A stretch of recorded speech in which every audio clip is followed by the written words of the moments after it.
Drama serial समझौता के आने वाले एपिसोड में अब आप देखेंगे असद शांति से कहता है कि तुम अभी के अभी उस लड़के को बुलाओ और उससे तलाक लो। शांति कहती है कि क्या आप बोल क्या रहे हैं भाई, मुझे अपनी जिंदगी में अपनी मर्जी जीने का पूरा हक है। अभी टाइम ही कितना हुआ है हमारे निकाह को। असद कहता है टाइम ही नहीं हुआ जब भी मैं चाहता हूँ कि तुम इसी वक्त उससे तलाक ले लो।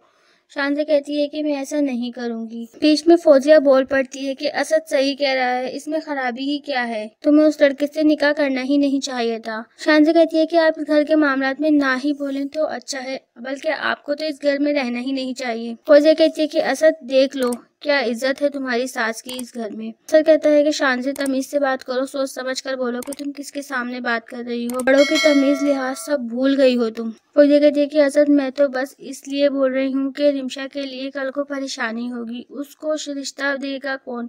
फौजिया कहती है कि असद मैं तो बस इसलिए बोल रही हूँ कि रिमशा के लिए कल को परेशानी होगी, क्योंकि हमारी रिमशा को कौन रिश्ता देगा ये सोचकर कि जब फूफा ने भागकर शादी की तो भतीजी कैसी होगी। असद कहता है कि आंटी बिल्कुल ठीक कह रही हैं, तुम अभी उस लड़के को बुलाओ और उसे तलाक लो। तो दोस्तों आप सबको क्या लगता है कि शांति उस लड़के से तलाक ले लेगी? कमेंट्स करके हमें बताएं। अगर वीडियो अच्छी लगे तो वीडियो को लाइक करें, अगर चैनल पे नए हैं तो चैनल को सब्सक्राइब करना मत भूलिएगा, साथ ही बेल आइकन को भी प्रेस कर दीजिएगा ताकि हमारी हर नई आने वाली वीडियो का नोटिफिकेशन आप तक पहुंच सके। शुक्रिया।